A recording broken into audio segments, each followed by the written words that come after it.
देखो कल हमने इंडिविजुअल का तो देख लिया था, व्यक्ति का, कि व्यक्ति की निवासी स्थिति किस तरीके से होती है। आज अपन बात करने वाले हैं किसकी, HUF, Hindu undivided family, AOP और BOI, association of persons, body of individual और कंपनीज।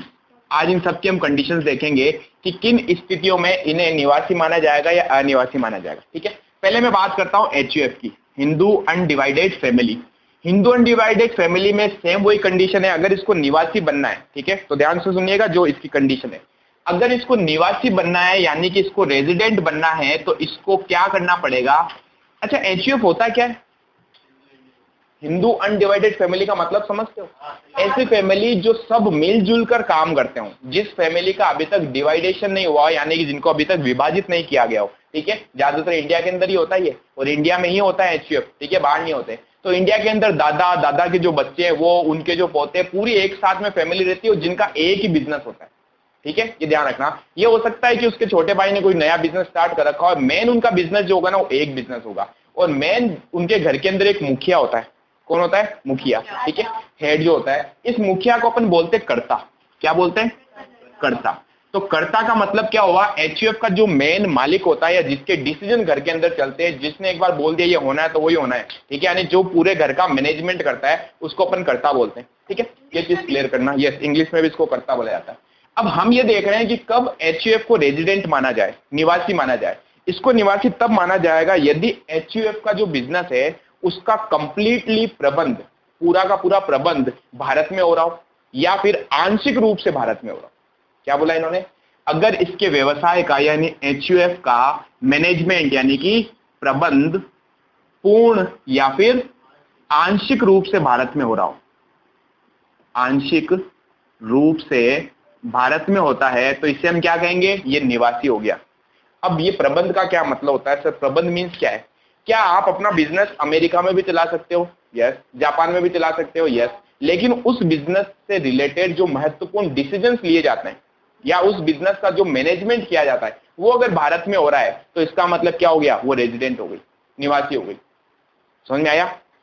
अब ये तो क्लियर हुआ हमारे पास में पॉइंट कि निवासी कब माना जाएगा। अब बात करते हैं अपन निवासी भी कौन सा। रेजिडेंट मतलब क्या हो गया? निवासी। निवासी में भी हमें यह देखना है कि क्या ये ऑर्डिनरी है या नॉन ऑर्डिनरी है। अच्छा, नॉट रेजिडेंट कब होगा? जब उसके बिजनेस का कंप्लीटली मैनेजमेंट भारत से बाहर होता है। क्योंकि देखो, अगर थोड़ा सा भी मैनेजमेंट इंडिया में हो गया ना तो निवासी बन गई। यहां पर ये तो लिखा हुआ है, आंशिक प्रबंध अगर कहां होता है? इंडिया के अंदर, तो आप निवासी बन गए। अगर पूरा का पूरा प्रबंध भारत के बाहर हो रहा है तो आप क्या बन गए? अनिवासी। अब हम बात करें निवासी में भी साधारण निवासी कब माना जाएगा? साधारण यानी कि ऑर्डिनरी। अब ऑर्डिनरी के अंदर इन्होंने एक चीज बोल दी। इन्होंने बोला जो HUF का कर्ता होता है। कौन? कर्ता। अभी अभी आपको समझाया कर्ता कौन होता है? मुखिया घर का। अगर कर्ता ने व्यक्ति वाली जो कंडीशन हमने पढ़ी थी वहां पर, उसकी दोनों अतिरिक्त शर्तें पूरी करे। क्या बोला मैंने? अच्छा, वहां पर भी अतिरिक्त शर्तें पूरी करता था, एडिशनल कंडीशन, तो ही अपन उसको मानते थे साधारण। क्यों? निवासी तो हो गया, दोनों में से एक भी कंडीशन पूरी करी, निवासी तो हो गया। फिर अपन क्या बोलेंगे? साधारण निवासी कब होगा? जब दोनों अतिरिक्त शर्तें पूरी करें। ठीक है, यहां पर भी इन्होंने क्या बोल दिया कि अगर आपको साधारण या HUF को साधारण निवासी बनना है तो उसके कर्ता को अतिरिक्त शर्तें पूरी करनी जरूरी है। कौन सी शर्तें? अतिरिक्त शर्तें। और अतिरिक्त शर्तें बताओ क्या थी? फर्स्ट अतिरिक्त शर्त, पिछले गत 10 वर्षों, अच्छा गत वर्ष या गत वर्ष से पूर्व के, गत वर्ष से पूर्व के कोई 2 वर्ष, कोई 2 वर्ष भारत में क्या रहा हो? भारत में निवासी रहा हो, रेजिडेंट।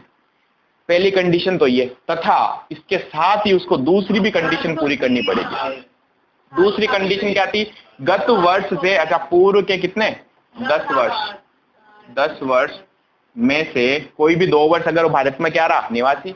गत वर्ष से पूर्व के 7 वर्षों में, 7 वर्षों में कुल मिलाकर कुल 730 दिन या अधिक भारत में रहा हो, यानी 730 से कम नहीं होना चाहिए। ये दोनों ही कंडीशन अगर वो पूरी करता है, कौन? एचयूएफ का कर्ता, अगर वो ये कंडीशन पूरी कर ले तो हम एचयूएफ को बोल देंगे कि वो साधारण है, यानी कि ऑर्डिनरी रेजिडेंट बन गया। ठीक है। अच्छा, नॉन रेजिडेंट कब होगा? जब उसका कंप्लीटली ध्यान दीजिएगा, पूरा का पूरा प्रबंध भारत के बाहर होता है। अगर थोड़ा सा भी प्रबंध कहां हो गया? भारत के अंदर, तो हम मान लेंगे निवासी है। अब निवासी में हम साधारण कब मानेंगे? जब उसका कर्ता इन दोनों शर्तों को पूरा करे, तब तो साधारण है, अन्यथा वो क्या हो जाएगा? अन्यथा वो क्या माना जाएगा? असाधारण निवासी। एनआरआई नहीं, नॉन रेजिडेंट, फर्क है। नॉन ऑर्डिनरी, सॉरी रेजिडेंट नहीं, नॉन ऑर्डिनरी रेजिडेंट। ठीक है, वो था एनआरआई नॉन रेजिडेंट, समझ गए? तो देखो व्यक्ति, सबसे पहले बताओ निवासी बनने के लिए क्या चाहिए? संपूर्ण या आंशिक प्रबंध कहाँ होगा? भारत के अंदर। फिर हमने कहा कि साधारण या असाधारण। असाधारण बनने के लिए इसको क्या करना पड़ेगा? ये दोनों कंडीशन पूरी करनी पड़ेगी। दोनों में से अगर इसने एक कंडीशन पूरी करी तो ये असाधारण माना जाएगा। दोनों ही पूरी नहीं करता है तो असाधारण माना जाएगा। आधारभूत पूरी नहीं होती है तो, यानी पूरा का पूरा प्रबंध भारत से बाहर है तो अनिवासी बन गया। पॉइंट क्लियर है? कोई डाउट नहीं है? इसको उतारो फटाफट।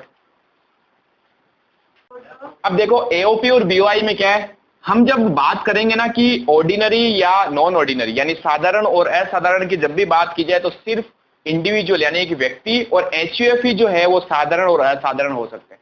ठीक है, एओपी, बीओआई और कंपनीज ये कभी भी साधारण और असाधारण होगी नहीं। इसमें सिर्फ दो ही चीजें देखी जाती है, रेजिडेंट और नॉन रेजिडेंट, यानी निवासी है या अनिवासी। समझ गए? अच्छा, यहाँ साधारण असाधारण क्यों देखते हैं? क्योंकि यहाँ पर वहां पर एक व्यक्ति इन्वॉल्व था और यहाँ पर एक फैमिली इन्वॉल्व है, जबकि एओपी, बीओआई, कंपनीज ये क्या है? ये प्योरली बिजनेस एक्टिविटीज होती है। समझ गए? तो इनके अंदर कभी भी हम नहीं देखेंगे, एओपी में या बीओआई में या फिर कंपनीज में कभी भी नहीं देखना कि ये ऑर्डिनरी है या फिर नहीं है। तो क्या एक चीज क्लियर हो गई? इन दोनों में सिर्फ क्या देखना पड़ेगा अपने को? रेजिडेंट और नॉन रेजिडेंट। ठीक है, non resident, association of person, निवासी और अनिवासी। ठीक है, अब यहां पर भी सेम पॉइंट है जो हमने एचयूएफ में पढ़ा था। कौन सा वाला? First point. क्यों निवासी कब होगा? बताओ क्या पढ़ा था निवासी में? कि उसका प्रबंध यानी उसका मैनेजमेंट पूर्णतया या आंशिक रूप से कहाँ होना चाहिए? भारत के अंदर। ठीक है, यहां पर भी इन्होंने एक चीज बोली। अच्छा, एक काम करो, पहले कंपनीज को हटा दो थोड़ा सा। ठीक है, पहले इन दोनों की बात करते फिर कंपनीज पे आता हूं। इन दोनों में इन्होंने बोला अगर आपका कंप्लीटली मैनेजमेंट, सेम चीज, कंप्लीटली मैनेजमेंट या फिर पार्शियली मैनेजमेंट इन इंडिया है। कहां है? इन इंडिया, यानी कि भारत के अंदर है, तब तो आप निवासी हो। और अगर भारत के बाहर है, ये नहीं होता है, ये कंडीशन फुलफिल, तो आप क्या बन गए? Non resident. समझ सकते हैं? यहां पर सेम चीज लिख दूं मैं, कंप्लीटली मैनेजमेंट आउटसाइड इंडिया, यानी कि भारत के बाहर है अगर, तो आप क्या माने जाओगे? Non resident. बस सिंपल से कंडीशन है। ठीक है, तो इसमें वो डेज वाली माथाफोड़ी नहीं है हमारे पास में। ये तो हमने बात करी एओपी और बीओआई की। अब बात करते थोड़ा कंपनीज की। कंपनीज के बारे में एक नया पॉइंट है सिर्फ कंपनीज, इसमें भी हम ये देखेंगे कि वो रेजिडेंट है या फिर नॉन रेजिडेंट, रेजिडेंट या फिर नॉन रेजिडेंट, निवासी या फिर अनिवासी। कोई भी कंपनी तब रेजिडेंट मानी जाएगी अगर वो इंडियन कंपनी है। इंडियन कंपनी, क्या मतलब हुआ इंडियन कंपनी का? भारतीय कंपनी जिसका रजिस्ट्रेशन भारतीय कंपनी एक्ट में हुआ है, इंडियन कंपनी एक्ट। ठीक है, चाहे कोई भी एक्ट हो, 1956 हो या भी 2013 हो, कोई भी एक्ट हो जिसका रजिस्ट्रेशन कहां हुआ है? कंपनी एक्ट के अंदर, यानी कि वो इंडिया की कंपनी होनी चाहिए। और सेकंड पॉइंट जिसका पार्शियली मैनेजमेंट कहां होना चाहिए? इंडिया में। तो इन्होंने इस बार कंप्लीटली नहीं बोला, क्या बोल दिया? अगर आप भारत की कंपनी हो और थोड़ा सा भी अगर मैनेजमेंट आप इंडिया में कर देते हो तो आप क्या बन जाओगे? रेजिडेंट। ठीक है, मैनेजमेंट इन इंडिया।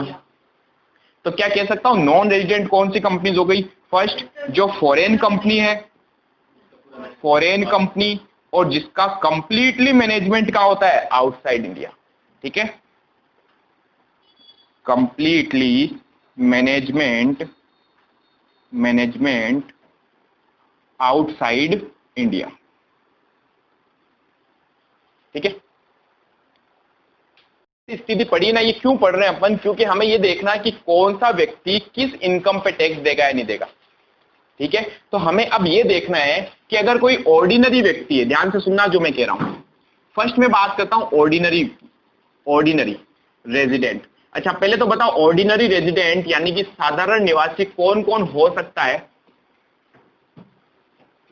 कौन कौन हो सकता है साधारण निवासी? एक इंडिविजुअल हो सकता है और एक एचयूएफ हो सकता है, बस। ठीक है, इस चीज का भी ध्यान रखा करो। एचयूएफ और इंडिविजुअल ये साधारण हो सकते हैं, ठीक है, और कोई साधारण नहीं होंगे। अब मैं बात करता हूं, अगर आप साधारण निवासी हो तो आपको किस किस इनकम पर टैक्स देना पड़ेगा? आपको उस टोटल इनकम पर टैक्स देना है जिसमें सबसे फर्स्ट पॉइंट, ऐसी आय, ऐसी इनकम जो भारत में प्राप्त हुई हो। चाहे कहीं कमाई आपने अमेरिका में कमाई, लेकिन रिसीव कहां हो रही है? इंडिया के अंदर, टैक्स ले लेंगे। ठीक है, तो फर्स्ट पॉइंट उन्होंने क्या बोल दिया? वह आय जो भारत में प्राप्त हुई हो, यानी कि लिख सकते हैं रिसीव इन इंडिया। भारत में अगर कोई इनकम आपने प्राप्त करी तो उस पर टैक्स देना है किसको? ऑर्डिनरी रेजिडेंट को। दूसरा पॉइंट उन्होंने बोला अगर भारत में प्राप्त हुई है, और दूसरा पॉइंट बोला भारत में प्राप्त हुई मानी जाए। कंसीडर कर लिया हमने, प्राप्त चाहे हुई हो या नहीं हुई हो। देखिए इनकम टैक्स डिपार्टमेंट है ना, वो बहुत चीजें दिमाग लगा के काम करता है। वो कहता है आपने एक्चुअल में प्राप्त किया या नहीं किया, हमें उससे मतलब नहीं, हम मान लेंगे आपने प्राप्त किया। तो कई ऐसी कंडीशंस बताई उन्होंने कि कब मानेंगे, ये भी बताया उन्होंने कि अगर ये कंडीशंस आई तो हम मान लेंगे कि आपको ये इनकम भारत में प्राप्त हुई है। जैसे पीएफ सुना आपने, प्रोविडेंट फंड। अगर प्रोविडेंट फंड में कोई पैसा मिलता है, ठीक है, तो क्या हमें हाथों हाथ पैसा मिलता है, या जब हम रिटायर होते हैं तब पैसा मिलता है, या जब हम जॉब छोड़ते हैं तब पैसा मिलता है? पैसा मिलता है जब हम जॉब छोड़ते हैं, या फिर हमारा रिटायरमेंट होता है उस टाइम हमें पीएफ का पैसा मिलता है। लेकिन इनकम टैक्स डिपार्टमेंट कहता है हम मान लेंगे आपको प्राप्त हुआ। आया समझ में? तो ऐसे कुछ पॉइंट इन्होंने डाल दिए। तो पहली कंडीशन इन्होंने क्या बोल दी कि या तो आप भारत के अंदर प्राप्त करोगे, ठीक है, यानी कि वह आय जो भारत में प्राप्त हुई, और दूसरा इन्होंने बोल दिया वह आय जो भारत में प्राप्त हुई मानी गई हो, प्राप्त हुई मानी गई हो। बहुत इंटरेस्टिंग चीज है ये। अब इनकम टैक्स वाले तो कुछ भी बोल देंगे, है ना, कि हमने ये मान लिया, लेकिन कुछ इन्होंने पॉइंट्स बताए आपको, है ना। अब उन पॉइंट्स के ऊपर भी अपन आएंगे कि क्या क्या चीजें ऐसी होती है जो मान ली जाएंगी। ठीक है, 3 से 4 पॉइंट है, ज्यादा नहीं है। तो क्या मैं यहां लिख सकता हूं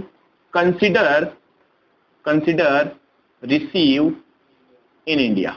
हमने माना है, क्या माना है? कि भारत में प्राप्त हुई है।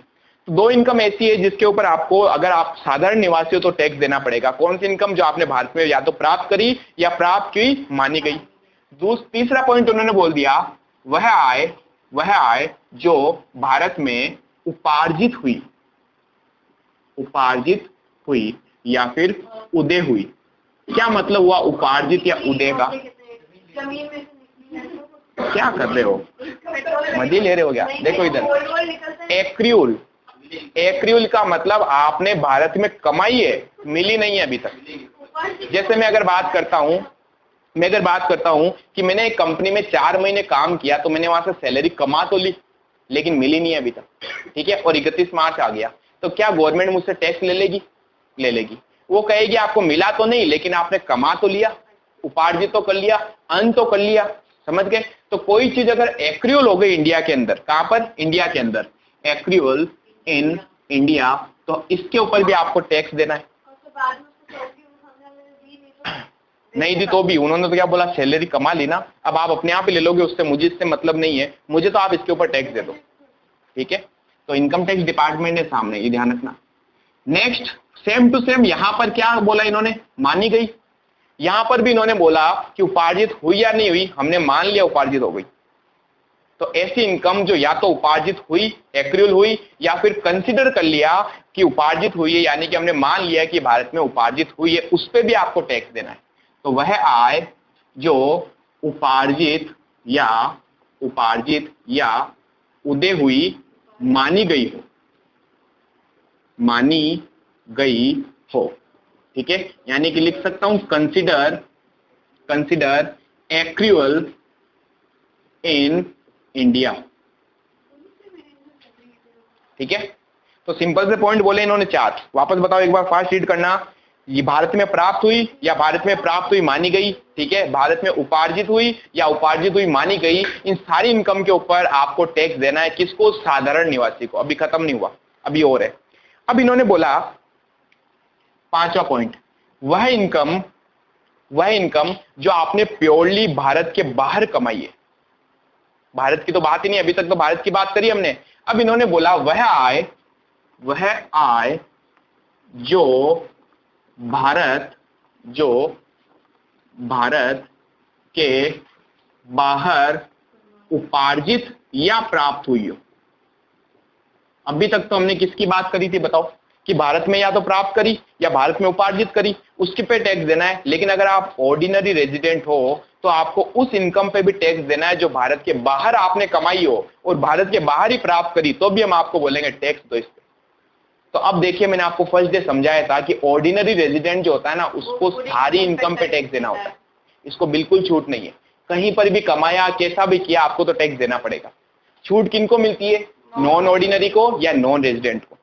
ठीक है, क्योंकि हमने इसको भारत का निवासी मान लिया और हम तो ये मान रहे हैं कि आपने कहीं से भी कुछ भी प्राप्त किया, आपको उस पर टैक्स देना है। तो ये तो बहुत इजी हो जाता है आपके लिए। पता है, कैसा भी क्वेश्चन आ जाए, बोल देगा इस पे टैक्स देना है क्या, तो हम क्या बोलेंगे? यस देना है। सिर्फ एक इनकम ऐसी होती है जिसपे इनको टैक्स नहीं देना। वो इनकम होती है अगर पास्ट की कोई इनकम है, पास्ट यानी पुरानी इनकम, लेकिन पिछले साल मिली आपको। ठीक है, इस इनकम के ऊपर आपको टैक्स नहीं देना। सिर्फ एक इनकम ऐसी होती है, क्योंकि इस पे वो पहले टैक्स दे चुका होता है।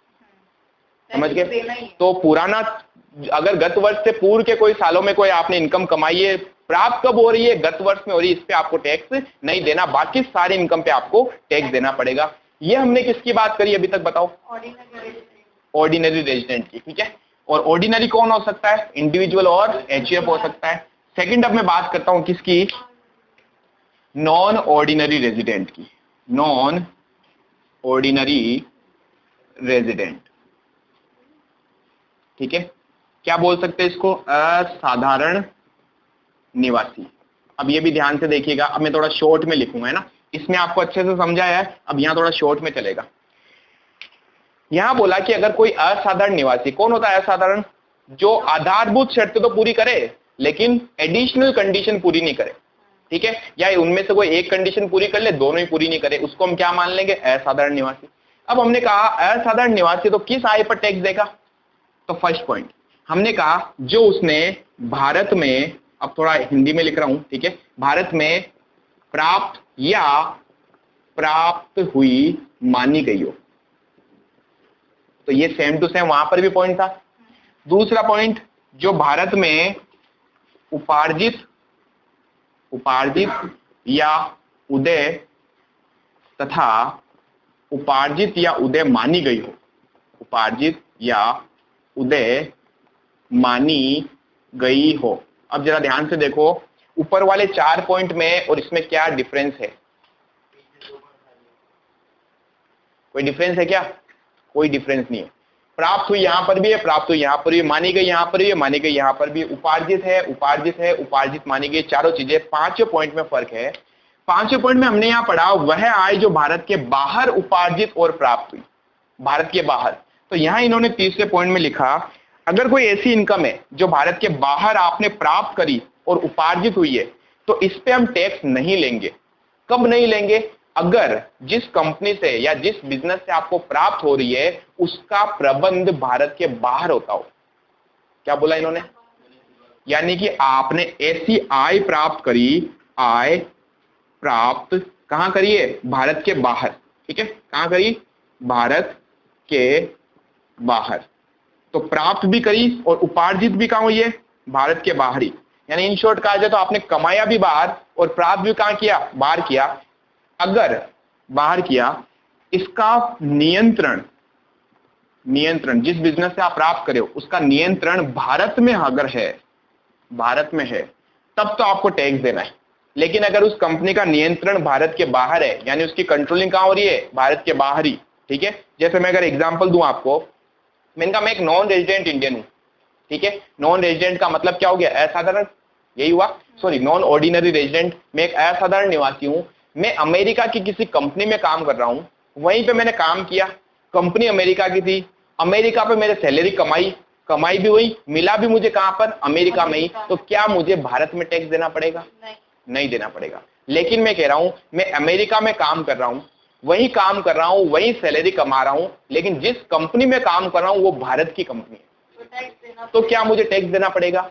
यस, क्योंकि नियंत्रण कहां आ गया, भारत। इन शॉर्ट कहा जाए तो ये सिर्फ इससे किस इनकम पे टैक्स ले रहे हैं, ऐसी कंपनी से या ऐसे सोर्स से जो भारत की है, ठीक है। यहां से अगर आपने कुछ भी कमाया तो आपको भी इसके ऊपर क्या करना पड़ेगा, टैक्स देना पड़ेगा। क्लियर है पॉइंट? अब इसको उतार लो फटाफट तरुण जी। ये तो हमने दो कंडीशन पढ़ी, ऑर्डिनरी और नॉन ऑर्डिनरी, ठीक है। अब तीसरा और कौन आता है बताओ, नॉन रेजिडेंट। नॉन रेजिडेंट अगर कोई है उसको किस इनकम पे टैक्स देना है भाई, यानी कि अनिवासी अगर कोई है तो उसको किस इनकम पे टैक्स देना है? उसको 4 तरीके के इनकम पे टैक्स देना है। 4 तरीके की इनकम में फर्स्ट, सेकंड, थर्ड और फोर्थ। 4 में वही है, पहला भारत में प्राप्त की गई हो, ठीक है, शॉर्ट में लिखा रहा हूं, अब भारत में प्राप्त मानी गई हो, भारत में उपार्जित हुई हो, उपार्जित, और भारत में उपार्जित मानी जाए, ठीक है भाई। यानी क्या कह सकता हूं, ये 4 जो पॉइंट है, इन 4 पे सबको ही टैक्स देना होता है, ठीक है। लेकिन ऑर्डिनरी रेजिडेंट को एक्स्ट्रा किस पे देना होता है, चाहे कहीं पर भी कमाया। नॉन ऑर्डिनरी को ऐसी कंपनी में चाहे बाहर प्राप्त हुआ या बाहर ही अर्जित किया, लेकिन अगर भारत से उसका कोई कनेक्शन हो जाता है, ठीक है, भारत से अगर नियंत्रण होता है तो इसका मतलब उस पर भी टैक्स देना है। और इस आदमी को तो पता है ये पॉइंट ही नहीं आ रहा है, 5 वाला पॉइंट। अगर आपने भारत के बाहर कोई ऐसी इनकम कमाई हो, ध्यान से सुनना, अब ये 5वां पॉइंट की बात कर रहा हूं, इसके अंदर आपने भारत के बाहर कोई ऐसी कंपनी से पैसा अर्न किया जो भारत के बाहर ही रजिस्टर्ड हुई है, यानी इंडिया से कोई लेना देना ही नहीं है, जिसकी कंट्रोलिंग इंडिया में है ही नहीं, तो क्या उसके ऊपर ये टैक्स पे करेगा क्या? नहीं। अच्छा, अब मुझे बताओ, मैं कह रहा हूं ऐसी कंपनी जो भारत के बाहर है, रजिस्टर्ड इंडिया में, भारत की कंपनी है, सुनना पहले सुनो, भारत के बाहर ही प्राप्त कर रहे हो, भारत के बाहर ही कमा रहे हो, ठीक है, लेकिन रजिस्टर्ड जिसकी कंट्रोलिंग इंडिया के अंदर हो रही है, क्या उसमें इसको टैक्स देना पड़ेगा? नहीं देना पड़ेगा। वो अर्न कहां कर रहा है, भारत के बाहर, और रिसीव भी कहां कर रहा है, भारत के बाहर, समझ गए? तो इस केस में इसको टैक्स नहीं देना, सिर्फ इसको देना, ठीक है। चलो तरुण,